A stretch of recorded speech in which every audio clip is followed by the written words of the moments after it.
ہمیں پتہ ہے کہ اللہ تعالیٰ ہی ہمارے رب ہیں اور رسول اللہ صلی اللہ علیہ وسلم ہمارے نبی ہیں، اسلام جو ہے ہمارا دین ہے، یہ تو ہمیں جواب ابھی سے آتے ہیں، تو وہاں پہ پھر کیوں ہمیں ڈیفیکلٹی ہوگی؟ جو نبی صلی اللہ علیہ وسلم سے ثابت ہے، اور وہ یہ ہے کہ جب تم اپنے مردوں کو دفنا لو تو اس کے بعد دعا کرو۔ کیا ہم لیبل کسی کو کر سکتے ہیں ظاہری طور پہ کسی کی اچھی موت ہے یا بری موت ہے؟ تو اس پر بھی علماء کا یہ کہنا ہے کہ موت جو ہے وہ نیند کی بہن ہے، اور اس میں بھی چونکہ ہماری روح ایک طرح سے نکل جاتی ہے۔ جب کوئی شخص فوت ہو جاتا ہے تو ہم یہ ضرور سوچتے ہیں کہ اس کی جان کیسے نکلی ہوگی، تو اس کے بارے میں ہمیں قرآن اور حدیث سے کیا رہنمائی ملتی ہے؟ کہ جو اللہ کے نیک بندے ہیں، مومن بندے ہیں، ان کی جان آرام سے نکلتی ہے، اور ان کی جان نکالنے کے لیے طیب فرشتے، پاکیزہ فرشتے آتے ہیں۔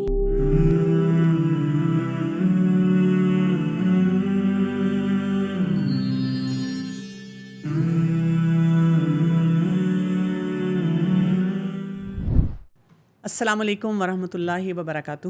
بسم اللہ الرحمن الرحیم۔ ناظرین، بہت سے زندگی میں ایسے مواقع آتے ہیں جب ہم نے سیکھا بھی ہوا ہو، جانتے بھی ہوں، لیکن ہمیں گراؤنڈ ریالٹی پہ سمجھ نہیں آتی کہ کیا کام کرنا چاہیے۔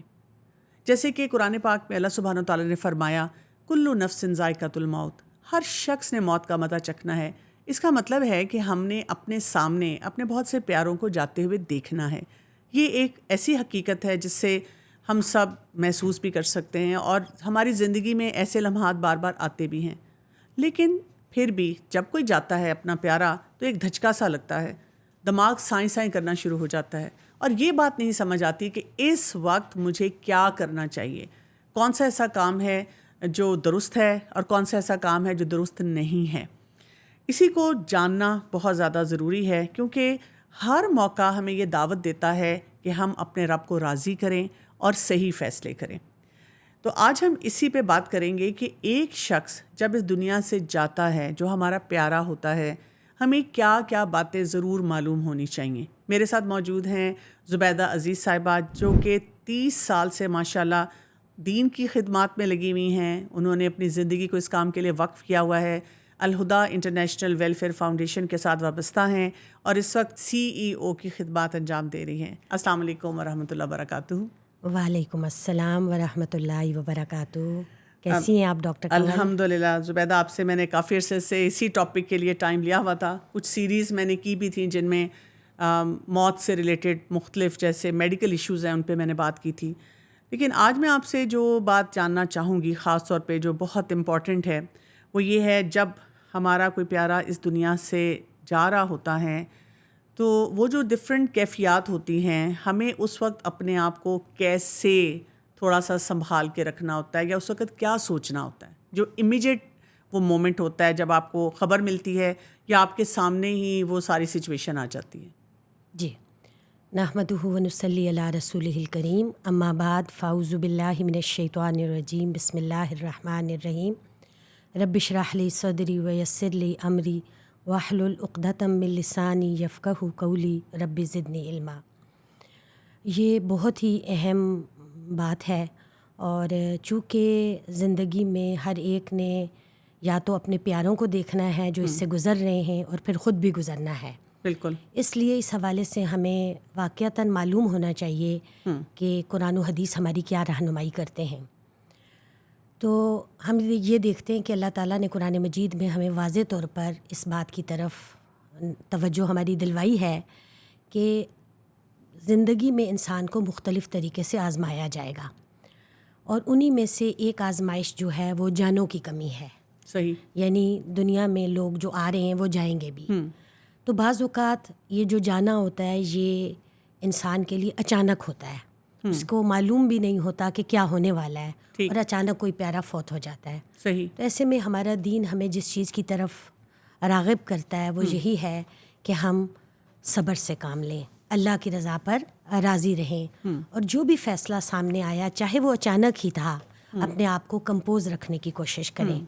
اور یہ اسی وقت ممکن ہے جب کہ انسان کو دین کے بارے میں معلومات ہوں، اللہ کے بارے میں، اللہ نے جو اس کے لیے اجر لکھے ہیں صبر کے خاص طور پر، اس سے وہ واقف ہو۔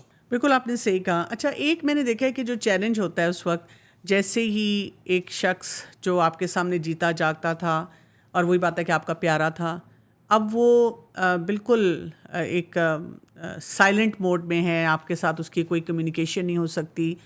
اب اس وقت آپ وہاں بیٹھے سوچ رہے ہوتے ہیں کہ اس کے ساتھ کیا ہو رہا ہے, کیا معاملہ ہو رہا ہے, یعنی ہر بات اس پہ جو کچھ بھی آپ ان کے ساتھ, ایک ہوتا ہے نا ہم باہر سے کر رہے ہیں, اس کے ساتھ کیا ہو رہا ہے. تو ہمارا دین اس سلسلے میں کوئی ہمیں رہنمائی دیتا ہے کہ اب کیا معاملات اس کے ساتھ ہو رہے ہیں, یا ان تمام باتوں کو ہم سے چھپایا گیا ہے؟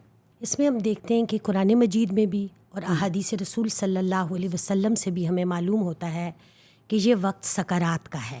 ٹھیک.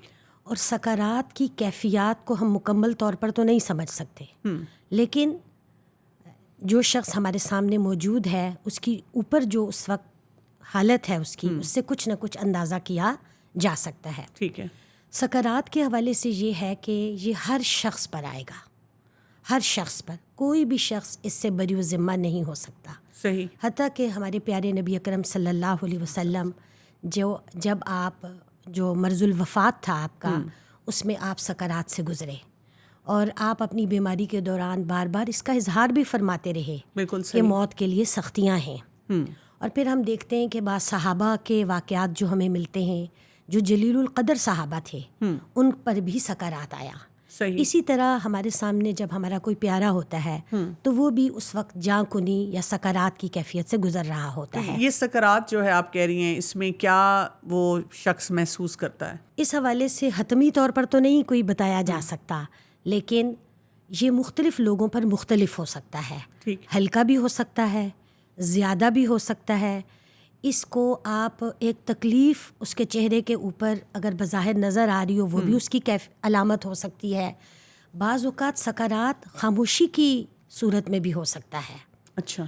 اور اسی لیے عائشہ رضی اللہ تعالیٰ عنہا یہ کہتی تھیں کہ جب میں نے نبی اکرم صلی اللہ علیہ وسلم کے سکرات کو دیکھا تو اس کے بعد میں نے کبھی کسی کے بارے میں یہ نہیں سوچا کہ وہ سکرات اگر اس کے اوپر سخت ہے تو یہ کوئی اس کے گناہوں کی وجہ سے ہے یا وہ کوئی برا شخص ہے. ٹھیک ہے. تو اس کے لیے یہ اللہ تعالیٰ بہتر جانتے ہیں کہ کس کو کس طرح کے سکرات سے گزارنا ہے. بالکل. آج کل جیسے ہم دیکھتے ہیں نا, کئی دفعہ آپ یوٹیوب پہ یا سوشل میڈیا پہ جائیں تو لوگوں نے اس طرح کے کلپس بنائے ہوئے ہیں کہ last moments of some one, تو ہمیں نظر آ رہا ہوتا ہے کہ لوگ یوں جیسے بالکل جیسے لگتا ہے کہ ان کی شکل کے وہ تاثرات ختم ہو رہے ہیں اور وہ بالکل ایک دم تھوڑی دیر کے لیے رکے ہوئے ہیں اور پھر گر رہے ہیں. تو یہ والی وہ کیفیت ہوگی جو کہ سکرات والی ہوگی. جی یہ بھی ہے.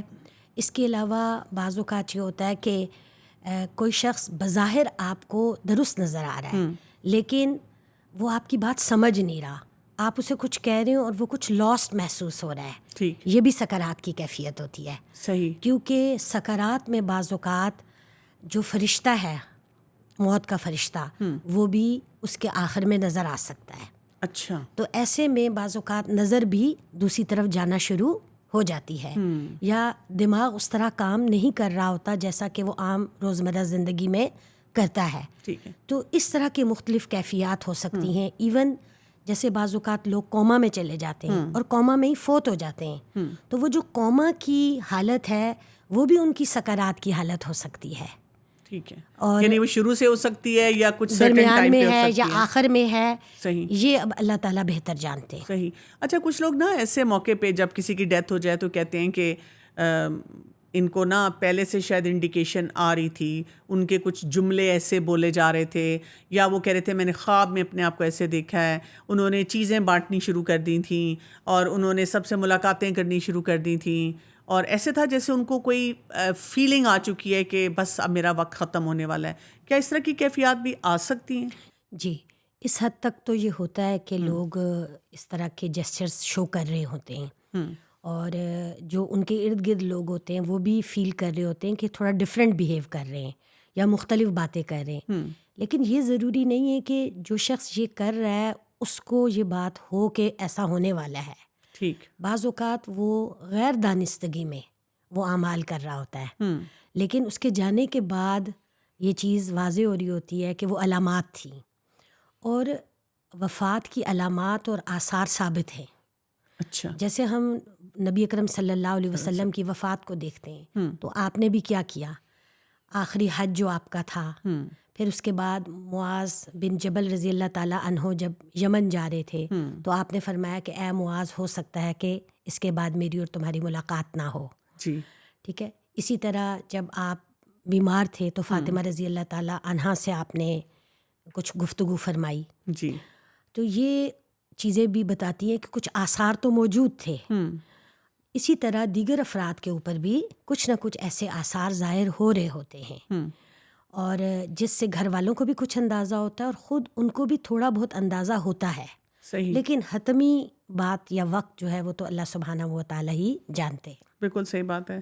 جب کوئی شخص فوت ہو جاتا ہے تو ہم یہ ضرور سوچتے ہیں کہ اس کی جان کیسے نکلی ہوگی. تو اس کے بارے میں ہمیں قرآن اور حدیث سے کیا رہنمائی ملتی ہے؟ جان نکلنے کا جو عمل ہے اس کے بارے میں ہمیں یہ معلوم ہوتا ہے کہ جو اللہ کے نیک بندے ہیں، مومن بندے ہیں، ان کی جان آرام سے نکلتی ہے. صحیح.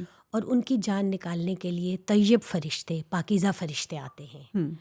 اور بعض روایات سے یہ بھی معلوم ہوتا ہے کہ جیسے پانی کی مشک کا منہ کھولا جاتا ہے تو ایک دم تیزی سے پانی جو ہے وہ بہہ جاتا ہے. صحیح. اس طرح مومن کی جان نکلتی ہے.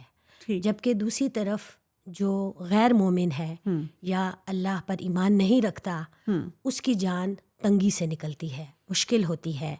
اور بعض اوقات جب فرشتے اس کی جان نکالنے کے لیے آتے ہیں تو بعض علماء نے یہ کہا کہ جان، وہ جو روح ہے وہ واپس جسم کے اندر گھسنے کی کوشش کرتی ہے.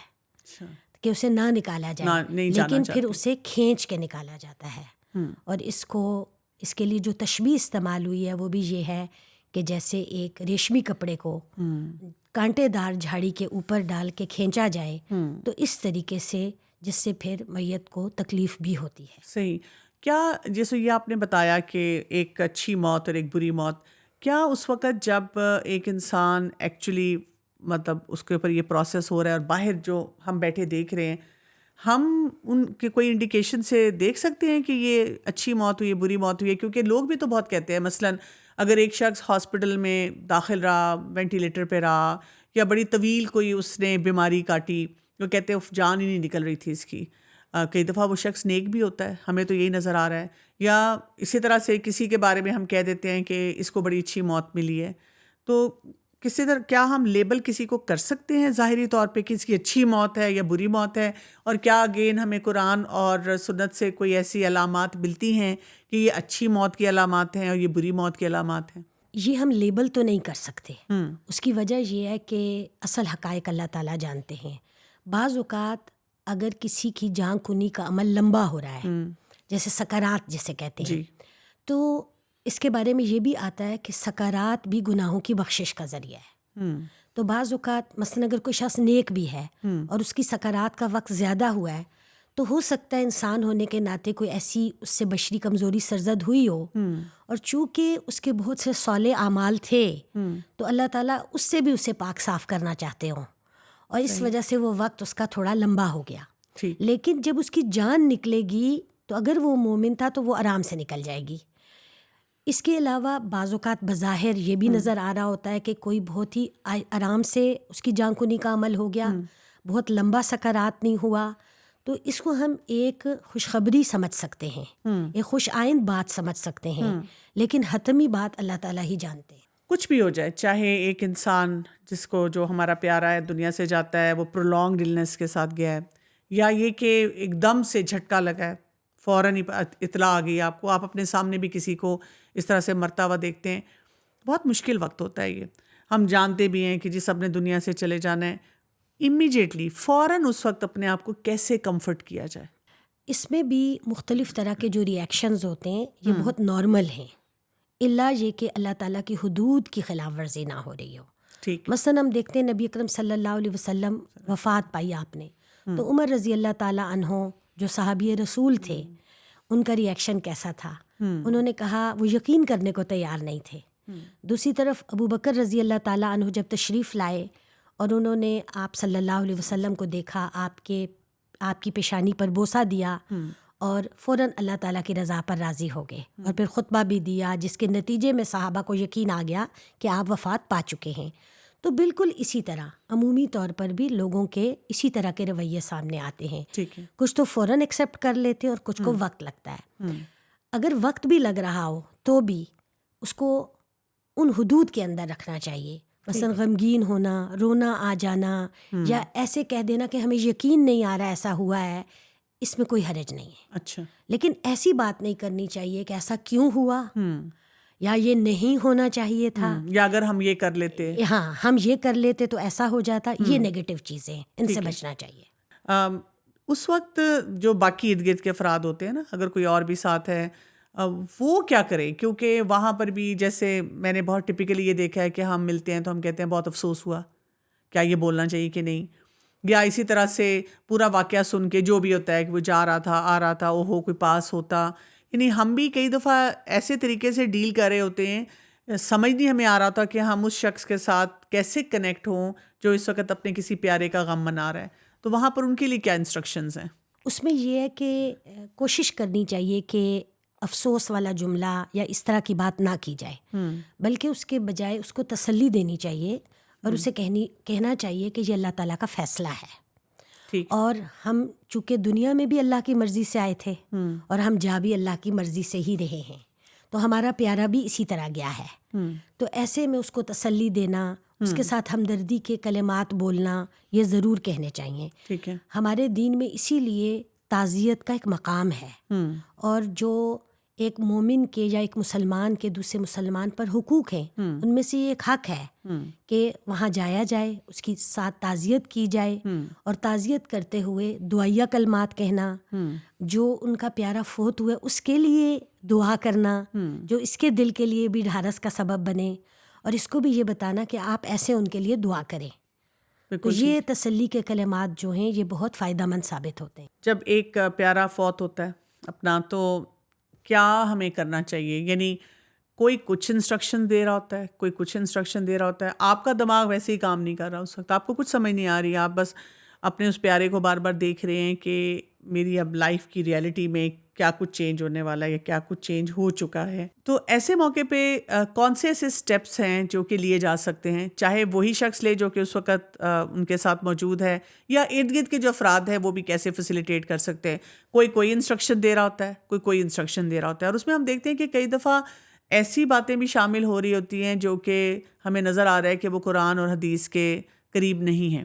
اچھا، پھر اس میں یہ بھی مسئلہ آ جاتا ہے کہ وہاں پہ مکس طرح کے لوگ ہیں. کچھ لوگ ایسے بیٹھے ہوئے ہیں کہ جنہوں نے قرآن پڑھا ہوا ہے، بہت اچھی طرح سے سمجھتے ہیں اللہ کے حکم کو، وہ بتانا چاہ رہے ہیں، ری انفورس کرنا چاہ رہے ہیں، لیکن بہت ہی کوئی اور قریبی رشتہ دار ایسے ہیں جو زیادہ اس معاملے میں پش کر رہے ہیں اور ایسے کام کرنے کے لیے کہہ رہے ہیں جو درست نہیں ہے. تو یہاں پہ پھر کیا معاملہ کیا جائے؟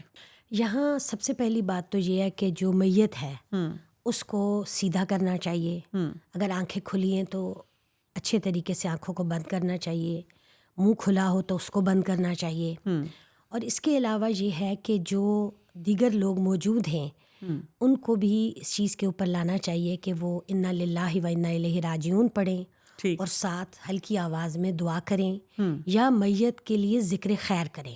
صحیح. عموماً ہمارے یہاں چونکہ لوگوں کو معلوم نہیں ہوتا، تو وہ جو ان کے کسٹمز ہیں یا جو ان کے خاندان کے رواج ہیں وہ اس کے مطابق کرنا چاہ رہے ہوتے ہیں.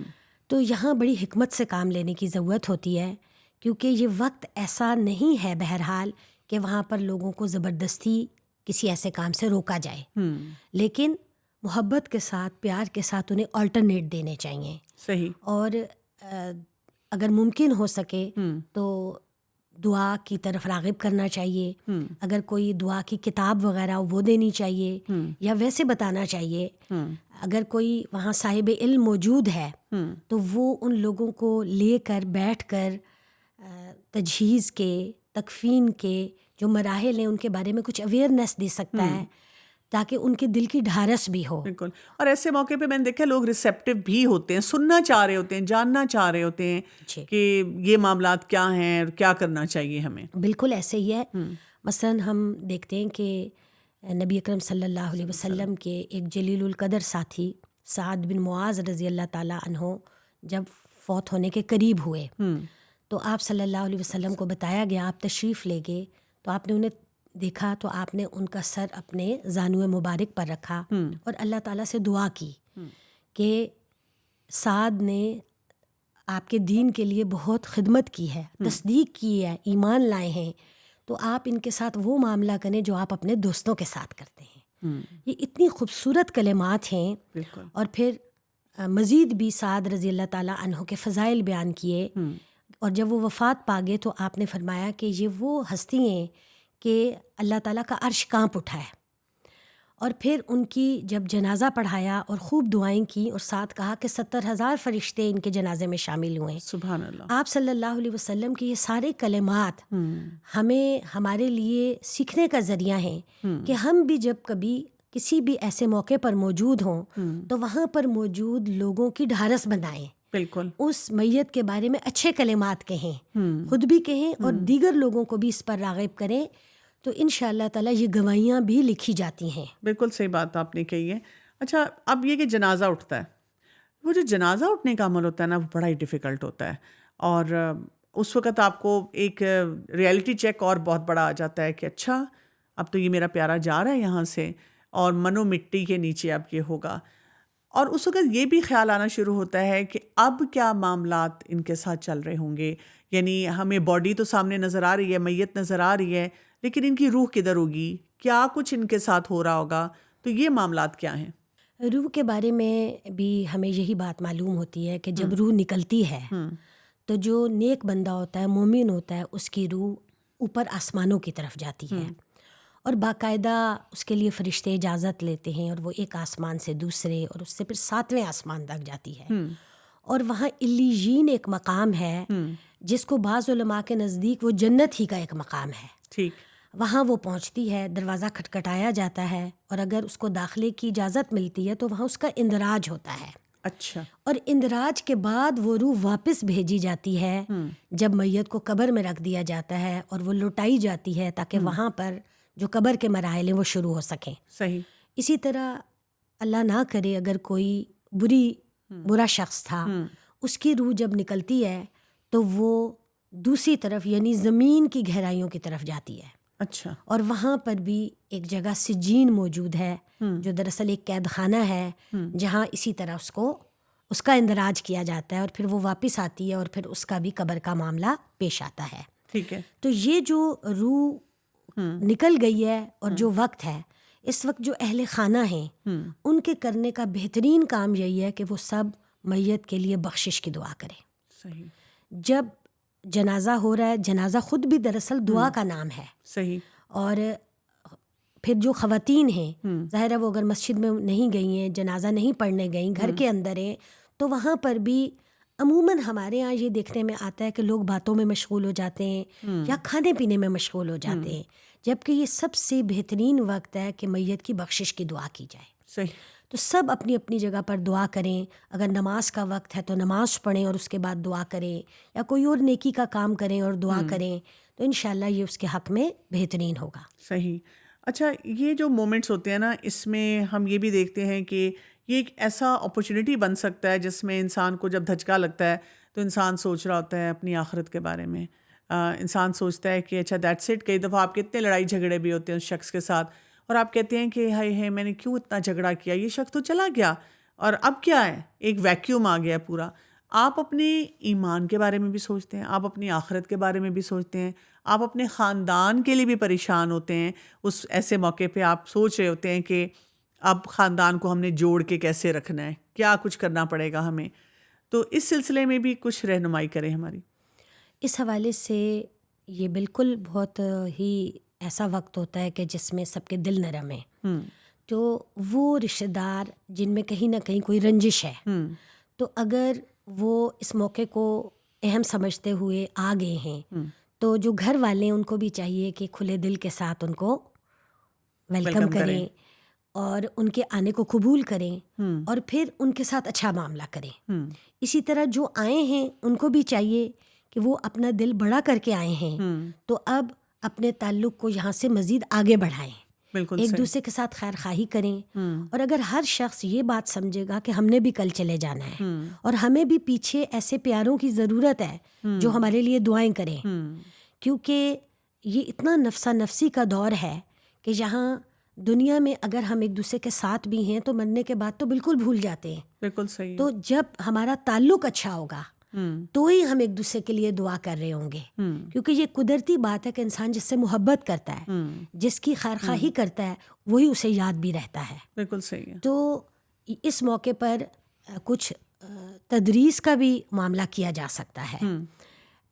کیونکہ ایسا کرنا بھی نبی اکرم صلی اللہ علیہ وسلم سے بعض اوقات ثابت ہے کہ آپ اپنے کسی صحابی کے گھر تشریف لے گئے تو وہاں پر جو لوگ تھے آپ نے ان کو کوئی نہ کوئی اچھی بات بتائی.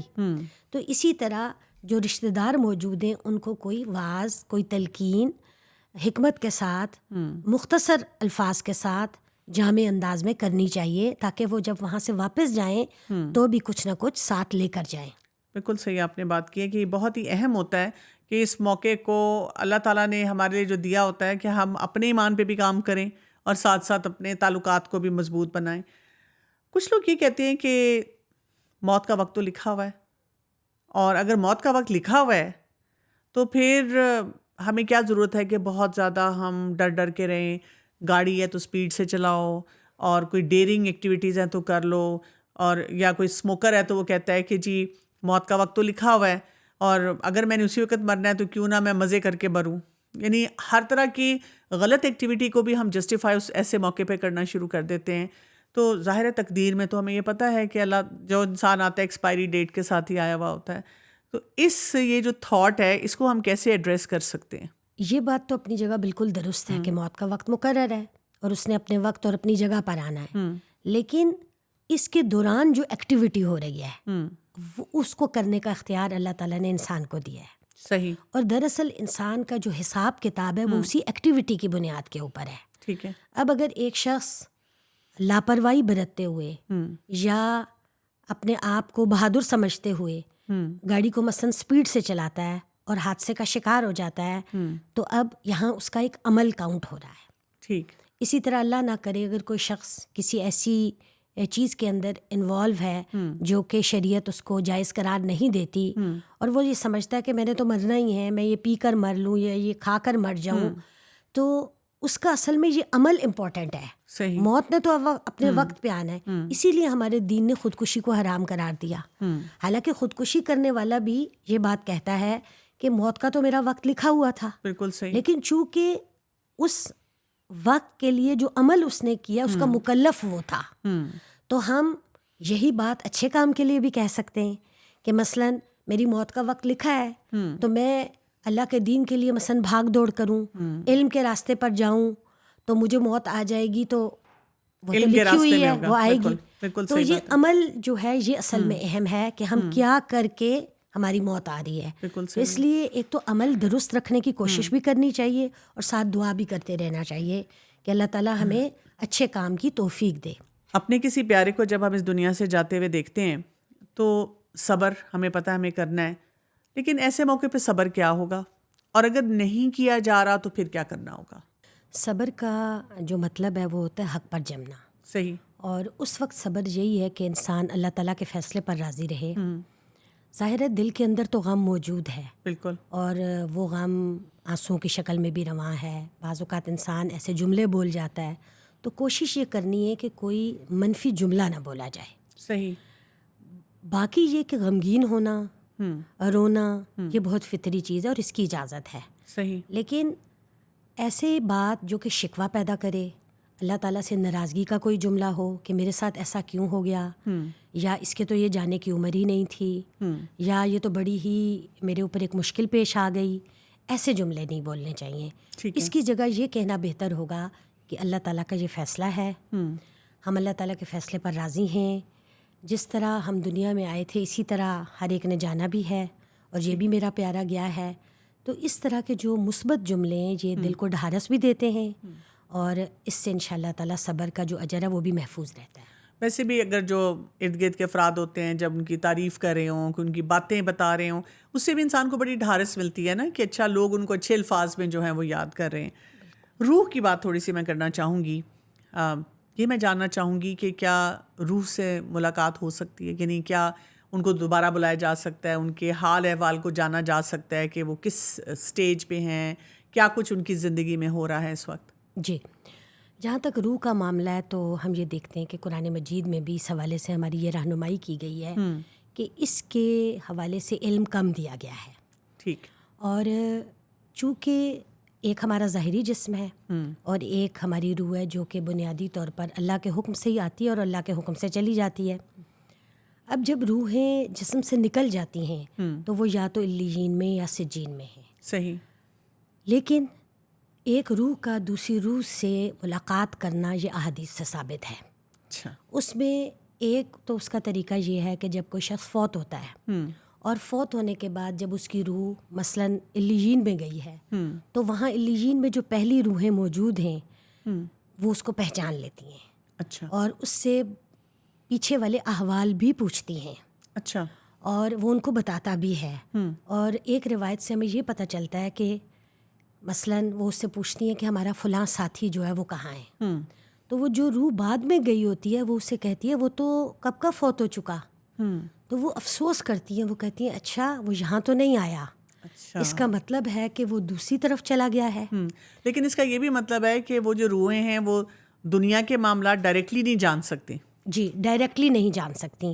اسی طرح یہ کہ بعض اوقات جیسے انسان سوتا ہے خواب میں وہ اپنے کسی فوت شدہ کو دیکھتا ہے یا اس کے حوالے سے کوئی بات اس کے سامنے آتی ہے, تو اس پر بھی علماء کا یہ کہنا ہے کہ موت جو ہے وہ نیند کی بہن ہے.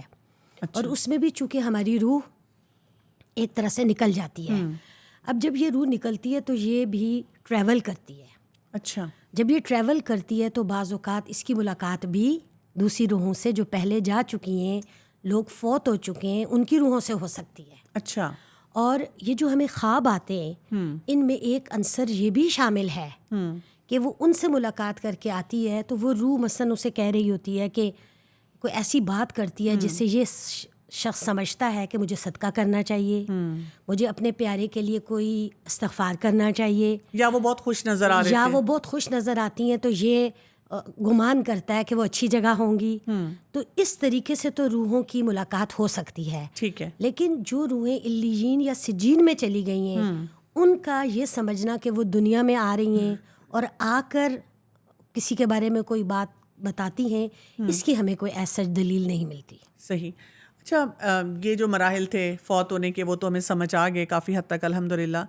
یہ میں جاننا چاہوں گی کہ جب ایک انسان اب قبر میں ہے, یعنی اس کی روح اب قبر میں آ چکی ہوئی ہے, اور اب وہ معاملات وہاں پہ کیا ہوتے ہیں کہ آپ قبر میں, یعنی ہم تو کہتے ہیں نا کہ کوئی ہمیں وہ ہم جب جا رہے ہیں وہاں پہ کوئی وہاں پہ دعائیں پڑھ رہے ہیں یا کچھ بھی کر رہے ہیں تو کیا ان کو پتہ چلتا ہے یا نہیں پتہ چلتا؟ یہ جو قبر کا معاملہ ہے یہ برزخی زندگی ہے. ٹھیک. جس طرح اللہ تعالیٰ نے انسان کو کی ایک زندگی وہ تھی جب وہ عالم ارواح میں تھا, یعنی صرف روحیں بنائی تھیں. صحیح. پھر ایک ہوتا ہے جب شکم مادر ہے, صحیح, جب بچہ وہاں ہوتا ہے اور اس میں بھی روح آتی ہے. جی. اب یہ کہ جب وہ عالم ارواح میں تھا تو وہ باتیں اسے کوئی یاد نہیں ہے آج. اسی طرح جو شکم مادر میں ہے وہ جب اس دنیا کی زندگی میں آتا ہے تو اسے وہ یاد نہیں ہے, لیکن وہ بھی ایک پورا لائف اس کی گزری ہے وہاں. صحیح. اسی طرح جب فوت ہو کر انسان قبر میں چلا جاتا ہے تو اس کی برزخی زندگی شروع ہو جاتی ہے. ٹھیک. اب برزخی زندگی کے جو احوال ہیں وہ اس دنیا کی زندگی سے فرق ہیں. صحیح. اس لیے جو لوگ دنیا میں ہوتے ہیں انہیں اس کو سمجھنے میں مشکل پیش آتی ہے. البتہ قرآن و حدیث ہماری یہ رہنمائی کرتے ہیں کہ جب ایک شخص فوت ہو جاتا ہے اور اسے قبر میں دفن کر دیا جاتا ہے تو وہاں پر بھی اللہ تعالیٰ کے بھیجے ہوئے فرشتے آتے ہیں, منکر نکیر جن کا نام ہے, اور وہ صاحب قبر کو اٹھا کر بٹھاتے ہیں باقاعدہ. اچھا. اور پھر اس سے کچھ سوالات کیے جاتے ہیں, جیسے تمہارا رب کون ہے, تمہارا دین کیا ہے, تمہارے نبی کون تھے, اور بعض دیگر سوالات کا ذکر بھی آتا ہے. ٹھیک ہے. اور جو مومن روح ہوتی ہے, مومن میت ہوتی ہے, وہ ان کا صحیح جواب دیتی ہے کیونکہ اس نے اپنی زندگی اس کے مطابق گزاری ہوتی ہے. تو پھر اس کے بعد ان کے لیے قبر کی کشادگی کا ذکر آتا ہے. صحیح. قبر کے ایک طرف سے جنت کی ہوا کا ذکر آتا ہے. اور جو ایسی میت ہے جو نون بلیور ہے یا مرتاب ہے, یعنی شک میں پڑی رہی ساری زندگی, اس کے بارے میں آتا ہے کہ وہ ان سوالوں کے صحیح جواب نہیں دے سکتی. ٹھیک ہے. بلکہ وہ وہاں پہ بھی وہی بات کہتی ہے جو اس کا دنیا میں طریقہ تھا کہ جو لوگ کہتے رہے میں تو وہی کہتا تھا. صحیح. اچھا, قبر میں وہ جو جسم ہوتا ہے, باڈی ہوتی ہے, تو روح اس کے اندر چلی جاتی ہے, اس کے اندر لوٹائی جاتی ہے روح. صحیح. تبھی وہ بیٹھتا بھی اور جواب بھی دیتا ہے. لیکن وہ بیٹھنا جو ہوتا ہے وہ روح کا بیٹھنا ہوگا, یہ اللہ تعالیٰ جانتے ہیں. ٹھیک ہے, ہمیں بس یہ پتہ چلتا ہے کہ وہ بٹھایا جاتا ہے. صحیح. کیفیت اس کی کیا ہے یہ ہم نہیں جان سکتے. اچھا, یہاں پہ میں ایک اور چیز بھی آپ سے پوچھنا چاہوں گی کہ اب وہ یہ جو معاملات ہو رہے ہیں منکر نکیر کے، اس وقت لوگ ابھی دفنا کے گئے ہیں، اسی وقت شروع ہو گئے ہیں. جی بالکل. اور گھر والے جو ہیں کئی دفعہ ہوتا ہے وہ کھانا پینا، کچھ لوگ آ رہے ہیں جا رہے ہیں، کچھ لوگ ایگزاسٹڈ بیٹھے ہوئے ہیں سوچ رہے ہیں. تو یہ جو سارا معاملہ چل رہا ہوتا ہے، اس میں یہاں پہ تو سوال جواب ہو رہے ہیں یہاں پہ کیا ہونا چاہیے. میں نے ایک ویڈیو بھی دیکھی تھی اور اس میں نے یہ دیکھا کہ کچھ لوگ اب کیا کریں، ان کو اگر پتہ ہے کہ منکر نکیر اگر وہ وہاں پہ سوالات کر رہے ہیں تو وہ وہاں پہ کھڑے ہو کر کسی علامہ صاحب کو لے کر آئے ہوئے اور وہ بتا رہے ہیں اب یہ سوال ہو رہا ہوگا، چلو ہم مل کے اس کو یہ جواب بتاتے ہیں. تو کیا اگر ہم وہاں پہ کچھ فیسیلیٹیشن دینا چاہ رہے ہیں اس میت کو تو دے سکتے ہیں؟ فیسیلیٹیشن یہ دی جا سکتی ہے جو نبی صلی اللہ علیہ وسلم سے ثابت ہے، اور وہ یہ ہے کہ جب تم اپنے مردوں کو دفنا لو تو اس کے بعد دعا کرو. اور نبی صلی اللہ علیہ وسلم نے بعض اوقات رک کر دعا کی ہے، اور وہ یہی تھی کہ اس کی بخشش کی دعا کی آپ نے.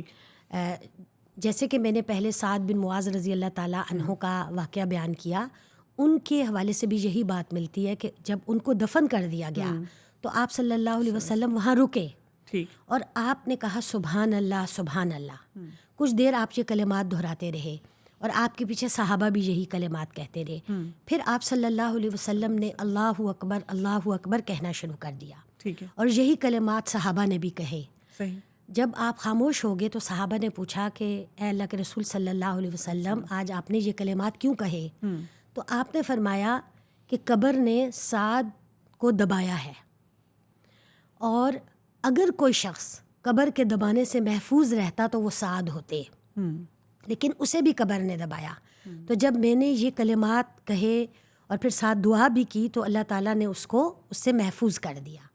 تو اس سے ہمیں یہ پتہ چلتا ہے کہ جو لوگ دفن تک ساتھ گئے ہیں، یعنی مرد حضرات، وہ دفنانے کے بعد میت کے لیے دعا کریں، وہاں رک کر دعا کریں. اور اسی طرح وہ لوگ جو خاص طور پر خواتین گھر کے اندر ہیں وہ بھی اس کے لیے دعا کریں، کیونکہ اب قبر کی آزمائش شروع ہو گئی ہے. اس کے لیے مثلاً اللہم ثبتہ بالقول الثابت یہ دعا کی جا سکتی ہے کہ اے اللہ تعالیٰ قول ثابت کے ذریعے سے اس میت کو ثبات عطا فرما. اور قول ثابت سے مراد لا الہ الا اللہ کلمہ توحید ہے. اچھا، اب وہاں پہ ان کے سوال جواب جو چل رہے ہیں اس کے بعد کیا معاملات ہوں گے؟ جی، جب سوال جواب ہو جائیں گے تو احادیث سے یہ بات پتہ چلتی ہے کہ اگر تو میت صالح تھی تو پھر اس کو کہا جاتا ہے کہ اب تم قیامت تک کے لیے آرام کرو اور سو جاؤ.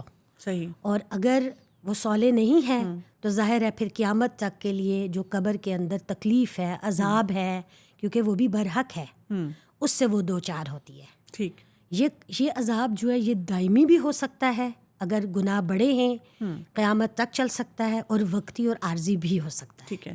اچھا، ایک ہمیں رہنمائی ملتی ہے قرآن اور حدیث سے کہ کیا کام کرنے چاہیے اور کیا کام نہیں کرنے چاہیے اس وقت، کیونکہ ہم اپنی طرف سے نا بہت کچھ کرنا چاہ رہے ہوتے ہیں کہ اب کسی طرح سے ہم سب کام ایسے کریں جو کہ بہت فائدہ مند ہوں. تو اس میں کچھ کام ایسے ہوتے ہیں جو کہ درست نہیں ہوتے. اور کیا اگر ہم کوئی غلط کام کرتے ہیں، مثلاً قبر جو ہے اس کو کتنا پکا کرنا چاہیے، اس کے لیے کیا ہونا چاہیے؟ کچھ خاص دن مقرر کر لیے جاتے ہیں کہ اس دن میں کوئی خاص کھانا بانٹا جائے گا، یا مسجد سے بچوں کو بلا کے وہ قرآن خوانی کی جائے گی، یا اور بھی اس قسم کے ریچولز ہوتے ہیں. کئی دفعہ ہمیں لگتا ہے کہ کوئی چیز درست ہے، کئی دفعہ ہمیں سمجھ نہیں آ رہی تھی یہ کرنا ہے کہ نہیں کرنا.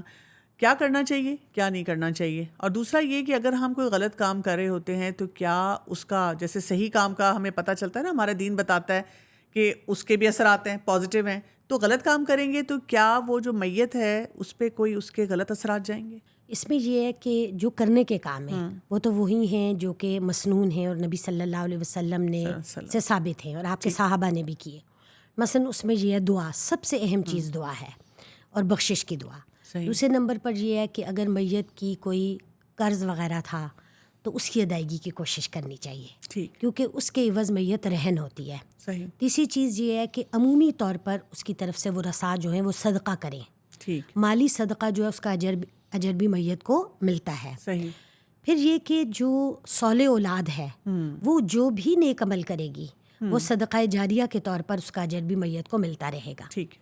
اب یہ کہ اگر وہ رسا کوئی ایسا کام کرتے ہیں جو ثابت نہیں ہے، تو اگر تو میت نے ان کو اس کی تعلیم دی تھی اور وہ اسی کی بنیاد پر وہ کام کر رہے ہیں تو پھر تو اس کا جو نقصان ہے یا جو اس کی اللہ نہ کرے کہ گناہ ہے وہ میت کو بھی ملے پہنچے گا. لیکن اگر میت نے ایسا کچھ نہیں کیا تھا اور ورثاء اپنی لا علمی کی وجہ سے یا کسی اور وجہ سے وہ کام کر رہے ہیں تو میت اس کی مستحق نہیں ہوگی. تو اس کا مطلب ہے کہ ہمیں کچھ اوتھینٹک سورسز سے پڑھتے بھی رہنا چاہیے، اپنے بچوں کو، اپنے ارد گرد افراد کو بتاتے رہنا چاہیے کہ یہ معاملات آپ نے کیسے لے کے چلنے ہیں. جی. اچھا، پھر وہی بات آ جاتی ہے کہ ہم کیونکہ زندگی میں شادیوں کی پلاننگ 6 سال کر لیتے ہیں، ایجوکیشن کی پلاننگ اتنی بار بار کرتے ہیں، لیکن مرنے کے بارے میں ہم بات ہی نہیں کرتے. اور اگر کوئی بات کرنا بھی چاہے، کوئی پیرنٹس میں سے کئی دفعہ کوئی کہتا ہے کہ اچھا جب میں مروں تو ہم فوراً کہتے ہیں پلیز مرنے کی آپ بات نہ کریں. تو کتنی بات چیت ہماری آپس میں گھروں میں ہونی چاہیے مرنے کی، اور اس کے بارے میں کچھ وصیت کرنے کی یا کوئی تاکیدی بات ہے وہ بتانے کی، کیونکہ بعد میں ہم انہی باتوں پہ پریشان ہوتے ہیں کہ پتہ نہیں فلاں شخص کیا چاہتا تھا اور مجھے تو کچھ ان کے بارے میں اتنا علم ہی نہیں ہے کہ کون سی چیز کہاں پڑی ہوئی تھی. جی. اس میں یہ ہے کہ جس طرح ہم دوسری چیز میں ایک تعلیم کا سلسلہ رکھتے ہیں، اسی طرح گھر کے اندر دینی علم کا بھی ایک سلسلہ ہونا چاہیے. صحیح. اور اس میں جہاں عقائد کی بات ہے، عبادات کی بات ہے، وہیں جنائز کی بات بھی ہونی چاہیے. صحیح. ہم دیکھتے ہیں کہ ہماری جتنی بھی کتب احادیث ہیں ان کے اندر باقاعدہ طور پر کتاب الجنائز موجود ہوتا ہے، اور اس کا مقصد یہی ہے کہ نبی اکرم صلی اللہ علیہ وسلم کی اس حوالے سے جو رہنمائی ہے اسے کمپائل کر دیا گیا. ٹھیک ہے. تو اگر ہم اپنی تعلیمی سلسلے میں گھروں کے اندر فارمل اور انفارمل دونوں طرح سے یہ اویئرنیس دیتے رہیں گے تو ساتھ ساتھ ہمارے بچے بھی اور آگے بھی جو ارد گرد لوگ ہیں وہ انشاءاللہ ایجوکیٹ ہوں گے، اور جب وہ وقت آئے گا تو وہ اس کے مطابق عمل کر رہے ہوں گے. لیکن اگر اس پر کوئی بات ہی نہیں ہوگی، یا یہ کہ ہمیشہ اس ٹاپک کو یہ سمجھ کر کہ یہ ہم ایسا سوچ نہیں سکتے، تو ہم بے شک ایسا نہ سوچیں لیکن یہ تو ہونا ہے. بالکل. تو پریکٹیکل ہو کر، ریئلسٹک ہو کر اس پر بات ہونی چاہیے، اور جو درست بات ہے وہ ہونی چاہیے. بالکل صحیح آپ نے کہا، کیونکہ یہ تو ہم سب کے اوپر فیز آنا ہی آنا ہے نا. ہم میں سے کوئی ایسے نہیں کہہ سکتا کہ آئی ہیو ایٹرنل لائف. تو ہمیں ضرور اس کے بارے میں غور و فکر بھی کر لینا چاہیے. سوگ کی مدت کیا ہوگی، کیونکہ وہی بات ہے کہ کچھ لوگ لگاتار اسی کیفیت سے گزرتے رہتے ہیں اور نہیں نکل پاتے، اور کچھ لوگ جو ہوتے ہیں اس ٹائم میں بالکل یہ سمجھ نہیں آ رہی ہوتی، اپنے آپ کو جلدی نکالنے کی کوشش کرتے ہیں. جو باقاعدہ سوگ ہے وہ 3 دن کا ہے، سوائے بیوہ کے لیے. ٹھیک. بیوہ کی اپنی پوری عدت جو ہوتی ہے وہ سوگ کی کیفیت ہوتی ہے. لیکن سوگ کا مطلب یہ نہیں ہے کہ 3 دن کے بعد آپ میت کے حوالے سے کوئی بات نہیں کر سکتے یا تعزیت نہیں کر سکتے، یہ نہیں ہے. صحیح. سوگ کا مطلب یہ ہے کہ جو ایک غم ہے اور انسان کو اس غم سے نکلنا ہے، وہ 3 دن کی مدت ہے. کہ 3 دن کے اندر وہ اپنے آپ کو تیار کرے اور اپنے دیگر روزمرہ کے جو کام ہیں ان کی طرف چلا جائے. ٹھیک. کوئی اس کی فیملی کے اندر کوئی خوشی کا موقع آ رہا ہے، کوئی چیز ہے تو اس میں شامل ہو سکتا ہے. ٹھیک. اور لیکن بہرحال تعزیت کا سلسلہ بعد میں بھی ہو سکتا ہے، اور ایک قدرتی جو اندر غم موجود ہے اور وہ بھی بعد میں سلسلہ جاری رہ سکتا ہے. اچھا، جہاں تک ہم تعزیت کی بات کر رہے ہیں تو اس میں بھی کیا کوئی ہمارے پاس ایک خاص طریقہ کار ہے کہ اسی کے مطابق آپ جا کر کسی سے تعزیت کریں گے؟ کیونکہ کچھ لوگوں کے ساتھ ایسا کوئی جینون مسئلہ ہو سکتا ہے کہ وہ فوراً نہیں آ پائے، یا یہ کہ وہ کال کر رہے ہیں. آج کل تو ہر شخص سوشل میڈیا سے بھی اٹیچڈ ہے. تو اس میں کیا طریقہ کار ہونا چاہیے اور اس میں کتنی فلیکسیبلٹی ہمیں ملتی ہے؟ تعزیت کے جو آداب ہیں اس میں یہ ہے کہ اگر تو میت قریبی رشتہ دار ہے یا دوست احباب میں سے ہے اور جانا ممکن ہے تو وہاں جانا چاہیے، اور ان کے ساتھ تسلی اور ہمدردی بھی کرنی چاہیے اور دعائیں بھی کرنی چاہیے. صحیح. اور اس کا بہت اجر ہے. ٹھیک. لیکن اگر کوئی شخص فوری نہیں پہنچ سکتا تو اب چونکہ ایسے ذرائع موجود ہیں کہ آپ فون پر بھی تعزیت کر سکتے ہیں. ویڈیو کال کر لیں. جی، ویڈیو کال ہے، آڈیو میسج ہے، یا آڈیو کال ہے، یا ریٹن میسج ہے، آپ اس کے ذریعے بھی کر سکتے ہیں. ٹھیک ہے. چونکہ اب زندگی کا ایک اور طرح کا تسلسل شروع ہو گیا اور مصروفیات لوگوں کی بہت زیادہ ہیں، بہت سے لوگ ورکنگ ہیں، ایون خواتین کے اندر بھی اب یہ سلسلہ ہے. تو ایسے میں بھی تعزیت کے یہ دوسرے طریقے بھی اختیار کیے جا سکتے. جیسا کہ ہم یہ دیکھتے ہیں کہ ماضی میں کیا تھا کہ جو لوگ دور رہتے تھے وہ خط لکھ دیا کرتے تھے، تو اب بھی دیگر ذرائع فون، ای میلز، ان کے ذریعے بھی تعزیت کی جا سکتی ہے. ٹھیک ہے. ایک جملہ نا اکثر بولا جاتا ہے خاص طور پہ جہاں پہ سڈن ڈیتھ ہوتی ہے کہ جی بڑی ان ایکسپیکٹڈ یا ایکسیڈنٹل ڈیتھ ہے، یعنی کہ ایک تو ظاہر ہے یقین کی کیفیت اس کے ساتھ نہیں آ رہی ہوتی ہے. تو کیا ایسی بات کہنا درست ہے؟ کیونکہ یہ تو ہمیں پتہ ہے کہ ایکچولی یہ سڈن نہیں ہے، اللہ تعالیٰ نے تو وہی ٹائم مقرر کیا ہوا تھا اور اسی وقت وہ شخص کیا ہے. ایسا کہنے میں کوئی حرج نہیں ہے، ٹھیک ہے، کیونکہ انسان لا علم ہے نا، تو انسان اپنے حساب سے وہ بات کر رہا ہے. صحیح، ظاہر اللہ سبحانہ و تعالیٰ تو جانتے تھے، بالکل لیکن انسان کے اینگل سے چونکہ وہ اچانک ایک واقعہ پیش آیا ہے، ٹھیک، تو ایسا کہنے میں کوئی حرج نہیں ہے. صحیح. موت کی تمنا کر سکتے ہیں؟ موت کی تمنا نہیں کرنی چاہیے، البتہ بعض ہمیں ایسی دعائیں بتائی گئی ہیں کہ جس سے ہمیں یہ پتہ چلتا ہے کہ ہم یہ دعا مانگ سکتے ہیں کہ اے اللہ تعالیٰ جب تک میرا زندہ رہنا خیر کا ذریعہ ہے تو آپ مجھے زندہ رکھیں، اور جب میرا فوت ہو جانا خیر کا ذریعہ یا شر سے دور ہونے کا ذریعہ ہے تو آپ مجھے فوت کر دیں. یہ دعا ہمیں بعض مسنون دعاؤں میں بھی ملتی ہے. ٹھیک، امام بخاری رحمہ اللہ جو تھے وہ بھی ایسی یہ دعا کیا کرتے تھے، دیگر صالحین سے بھی ایسی دعائیں منقول ہیں. ٹھیک، لیکن موت کی تمنا کرنا یا یہ کہتے رہنا کہ یا اللہ مجھے موت آ جائے یا چھوٹی چھوٹی آزمائشوں کے اوپر بے صبرا ہو کر ایسی بات کہنا، یہ ناپسندیدہ ہے. صحیح. منکر نکیر کا آپ نے ذکر کیا، تو میں مطلب اگر اپنی بات شیئر کروں کہ جب میں چھوٹی تھی تو میں سوچا کرتی تھی کہ اچھا ابھی سے مجھے یہ سوال پتہ ہے تو چلو میں ان کا جواب یاد کر لیتی ہوں اور اس وقت مسئلہ نہیں ہوگا. اور ابھی بھی میں ارد گرد دیکھتی ہوں کہ یعنی ہمیں جس طرح سے احادیث کو پڑھنے سے پتہ چلتا ہے کہ یہ کتنا ڈیفیکلٹ ٹف ٹیسٹ ہوگا ایک میت کا، لیکن ہم ان کے بارے میں کوئی ایسی اویئرنیس نہیں رکھتے کہ ہمیں اپنی زندگی میں کیا کرنا ہے. کیا آسان ہوگا کہ اب ہمیں پتہ ہے کہ اللہ تعالیٰ ہی ہمارے رب ہیں اور رسول اللہ صلی اللہ علیہ وسلم ہمارے نبی ہیں، اور ساتھ ہی کہ ہمارا دین اسلام جو ہے ہمارا دین ہے، یہ تو ہمیں جواب ابھی سے آتے ہیں، تو وہاں پہ پھر کیوں ہمیں ڈیفیکلٹی ہوگی؟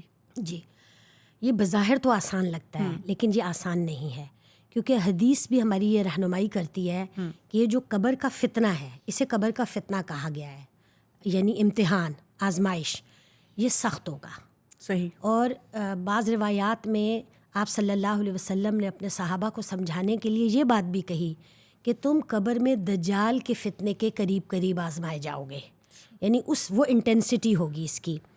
تو صرف زبانی الفاظ کو یاد کر لینے سے ممکن نہیں ہے کہ ہم وہاں جواب دے سکیں، بلکہ اصل وہی جواب دے سکے گا جو اپنی زندگی میں ان تینوں چیزوں کے اوپر ایمان رکھتا تھا، اس کا یقین درست تھا، اس کا عقیدہ درست تھا، اور پھر اس نے اس کے مطابق اپنی زندگی گزارنے کی کوشش بھی کی.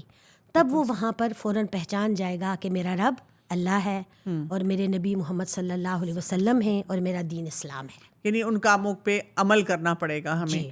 اچھا، یہ بھی میں جاننا چاہ رہی تھی کہ بچے ہمارے ارد گرد ہوتے ہیں نا ہر عمر کے، اور وہ اپنے گرد جب کسی کی ڈیتھ کو دیکھتے ہیں گھبرا بھی جاتے ہیں، پریشان بھی ہو جاتے ہیں، کبھی نم ہوتے ہیں، ان سے کوئی نہیں بات کر رہا ہوتا، ان کی کوئی ایجوکیشن نہیں ہوتی اس سلسلے میں، اور وہ کتنے سال تک ان امپیکٹس کو فیل کرتے ہیں. اور کئی دفعہ جیسے گرینڈ پیرنٹس ہوتے ہیں ان کے ساتھ بچوں کی اٹیچمنٹ بھی ہوتی ہے، تو بچوں کی کیا ایجوکیشن ہونی چاہیے؟ جی، بچوں کو بھی شروع سے ہی اس اہم حقیقت کے بارے میں بتانا چاہیے. صحیح. اور ظاہر ہے ان کے لیول کے اوپر بتایا جائے گا، لیکن جیسے وہ زندگی میں ہیں، کھا رہے ہیں، پی رہے ہیں، دیگر کام کر رہے ہیں، اسی طرح ایک وقت آنا ہے کہ جانا بھی ہے. بالکل صحیح. ایک تو اس طرح ان کو ذہنی طور پر تیار رکھنا چاہیے، اور دوسرے جب کبھی ایسا واقعہ پیش آئے تب بھی بچوں کو بٹھا کر ان کے ساتھ اس پر بات ہونی چاہیے، ان کی کاؤنسلنگ ہونی چاہیے، ان کو بھی بتانا چاہیے کہ اب انہوں نے کیا کرنا ہے، اور جب انہیں اپنے کسی بڑے کی یاد آئے تو وہ کیا کریں گے. اور اگر مثلاً وہ فیل کر رہے ہیں اور ان کو رونا آ رہا ہے تو یہ بھی ان کو بتانا چاہیے کہ وہ رو سکتے ہیں. صحیح. تو اس سے یہ ہوگا کہ ان کا وہ جو غم ہے وہ ہلکا بھی ہوگا. وہ اٹیچمنٹ ہونا اور اس کو قائم رکھنے میں کوئی قباحت نہیں ہے. آج کل کیونکہ ہر ایک کے ہاتھ میں سیل فون ہوتا ہے، تو یہ میں نے بہت زیادہ دیکھا ہے کہ لوگ کیا کرتے ہیں کہ جب میت اس کا جنازہ اٹھ رہا ہوتا ہے اس وقت ساری پکچرز لے رہے ہوتے ہیں، تو کیا یہ درست ہے؟ تصویر بنانا جو ہے ویسے بھی اسلام میں کوئی بہت پسندیدہ کام نہیں ہے، چاہے وہ زندہ ہوں. ٹھیک. تو اسی طرح اگر کوئی شخص فوت ہو گیا ہے تو غیر ضروری طور پر اس کی تصاویر لینا اچھی بات نہیں ہے. صحیح. کیونکہ ہمارے دین کا اپنا ایک مزاج ہے، اور اس نے تصویر کو کیوں منع کیا ہے کیونکہ تصویر دراصل ایک ریپلیکا ہے، ٹھیک، ایک زندہ وجود کا، اور جو زندہ وجود ہے وہ اللہ کی تخلیق ہے. ٹھیک، اور جب کوئی شخص فوت ہوتا ہے مثلاً تو ہم دیکھتے ہیں کہ اس کے جسم میں سے جب روح نکل گئی ہے بالکل، تو اب وہ ایک بے جان لاش ہے. تو اسی طرح جب کچھ لوگ تصاویر بنا رہے ہوتے ہیں تو وہ دراصل اس کا ایک ریپلیکا بنا رہے ہوتے ہیں. تو بعض روایات میں جیسے ہمیں یہ بات بتائی گئی کہ قیامت کے دن ایسے لوگوں کو جو بہت زیادہ تصاویر بناتے ہیں کہا جائے گا کہ تم اس میں جان ڈالو. وہ بھی اسی طرح اسی لیے کہا گیا ہے کہ تم جان تو ڈال نہیں سکتے، روح تو ڈال نہیں سکتے، تو پھر اس طرح بنانے کی کوشش کیوں کرتے ہو؟ صحیح. تو بہرحال اسلامی جو کلچر ہے اس کے اندر تصویر کی گنجائش کم سے کم ہے. بالکل صحیح بات ہے. اچھا یہ بھی بتائیے گا کہ بہت زیادہ جو ڈیسپریشن ہوتی ہے، کچھ تو آپ نے ذکر بیچ میں کیا، اب آپ کا کوئی پیارا گیا ہے تو اب ہم اتنے ڈیسپریٹ ہوتے ہیں کہ اب ہم اس کے لیے کیا کریں، کیونکہ ظاہر ہے پھر ہم پڑھتے بھی ہیں، کچھ ہمیں یہ مراحل بھی سمجھ آتے ہیں، کچھ ہمیں کوئی کمی کوتاہی لگتی ہے یا کچھ ہم کمپنسیٹ اپنی طرف سے کرنا چاہ رہے ہوتے ہیں. تو الحمدللہ ہمارا دین تو بہت پازیٹیو مثبت دین ہے کہ ہمیں صدقہ جاریہ کا کانسیپٹ ملتا ہے کہ ابھی بھی ہم ان کے لیے کوئی تحفے بھیج سکتے ہیں. تو اس میں کن ایریاز میں یا مدوں میں ہم جو ہے اپنا حصہ ڈال سکتے ہیں؟ جو ایک اصولی بات ہے اس میں وہ یہ ہے کہ جو بھی صدقہ جاریہ کا کام ہو اس کے اندر حصہ ڈالنا چاہیے اور ان کی طرف سے نیت کر کے ڈالنا چاہیے. ٹھیک، مثلا والدین ہو سکتے ہیں، اپنے اساتذہ ہو سکتے ہیں، کوئی اور قریبی رشتہ دار ہو سکتا ہے، اولاد ہو سکتی ہے کسی کی. تو یہ نیت کرنی چاہیے کہ جو بھی اچھا کام ہو رہا ہے خیر کا اس میں ہم اپنا حصہ ڈالیں، اور وہ فزیکل بھی ہو سکتا ہے اور مالی بھی ہو سکتا ہے. ٹھیک، فزیکل کیونکہ اس شخص کی والدین نے اس کی تربیت کی تھی، اب وہ کوئی بھی اچھا کام یا کسی میں بھی شرکت کرے گا تو ان کو بھی اجر ملے گا. صحیح. اور مالی یہ ہے کہ مثلاً دینی تعلیم کا جو کہیں کام ہو رہا ہے تو اس کے اندر آپ اپنا حصہ ڈالیں. مساجد کی تعمیر ہے، مدارس ہیں، کنویں کھدوانا ہے، کسی کو پانی پلانا ہے. یونیورسٹیز کی فیس اتنی زیادہ کسی اسٹوڈنٹ کی ہوتی ہے. جی بالکل، علم کے جو جن لوگوں کو مشکلات آتی ہیں تو اس میں مدد دینا. اور اسی طرح فی سبیل اللہ، اللہ کے راستے کے جتنے بھی کام ہیں جو اللہ کے دین کی ترویج کے لیے ہو رہے ہیں، ان کی شکل کوئی بھی ہو سکتی ہے، اس سب میں خرچ کرنا جو ہے میڈیا سے ریلیٹڈ ہو سکتے ہیں، میڈیا سے ریلیٹڈ ہو سکتے ہیں، پرنٹ میڈیا ہے چاہے دوسرا الیکٹرانک میڈیا ہے. جی بالکل، کیونکہ ان کی اپروچ بہت ہے تو اب وہ جہاں تک جا رہا ہے وہاں تک اجر جو ہے وہ بڑھ رہا ہے. اچھا یہ بھی بتائیے گا کہ اس سلسلے میں مطلب ہم کوئی کچھ پڑھنا چاہیں، جیسے لوگ کیا کرتے ہیں کہ کسی کے لیے پڑھتے ہیں، کہتے ہیں چلو فاتحہ پڑھ لیں، اور فاتحہ میں ہم جو ہے وہی سورہ الفاتحہ پڑھ رہے ہیں اور ساتھ جو ہے سورہ اخلاص کو پڑھ رہے ہیں. تو کیا یہ طریقہ درست ہوگا یا اس سے بہتر کوئی دعائیں ہیں یا ایسے اذکار ہیں جو کہ مسنون ہیں جو پڑھنے چاہیے؟ جی اصل میں طریقہ یہ ہے کہ چاہے آپ میت کے لیے دعا کر رہے ہیں یا کوئی بھی اور دعا کر رہے ہیں تو اس کی آغاز جو ہے وہ اللہ کی حمد و ثنا سے ہونا چاہیے. ٹھیک. تو اللہ کی حمد و ثنا کے لیے اگر آپ سورۃ الفاتحہ کو پڑھ رہے ہیں تو کوئی حرج نہیں. اس کے بعد آپ درود شریف پڑھیں اور اس کے بعد پھر وہ دعائیں مانگیں جو بخشش کی دعائیں ہیں. ٹھیک. وہ نبی اکرم صلی اللہ علیہ وسلم نے بہت سی دعائیں مانگیں اور وہ مختلف کتب کے اندر بھی موجود ہیں. ان دعاؤں کو یاد کرنا چاہیے اور مانگتے رہنا چاہیے. اور اگر کسی کو عربی زبان میں دعا نہیں آتی تو وہ اپنی زبان میں، چاہے وہ اردو ہے چاہے وہ انگریزی ہے یا کوئی بھی ہے، اس میں بھی میت کے لیے دعا مانگ سکتا ہے. اور جتنی آپ دعائیں مانگیں گے اتنا انشاءاللہ تعالی میت کو فائدہ ہوگا. بہت بہت شکریہ آپ کا. ناظرین ہمیں یہاں سے یہ بات سمجھ آتی ہے کلیئرٹی سے کہ جہاں زندگی کے جو مختلف ہمارے دور ہوتے ہیں اس میں ہم قرآن اور سنت کے مطابق اپنی زندگی گزارتے ہیں، تو جب کوئی ہمارا پیارا جاتا ہے نا تو یہ بھی ہمارے لیے ایک ایسا وقت ہوتا ہے، امتحان کا وقت ہوتا ہے، جہاں ہم غمزدہ ہیں وہاں پر ہم نے یہ دیکھنا ہے کہ کہیں ہم اللہ کے حکم سے پیچھے نہ ہٹ جائیں. تو اس سارے پروسیس کو بھی سمجھیں اور اپنے ارد گرد وہ افراد جو کہ غمزدہ ہیں اور کچھ نہ کچھ اپنے پیاروں کے لیے کرنا چاہ رہے ہیں اس دنیا سے جانے کے بعد، ان کے ساتھ شیئر کیجیے گا. اجازت چاہتی ہوں. السلام علیکم ورحمۃ اللہ وبرکاتہ.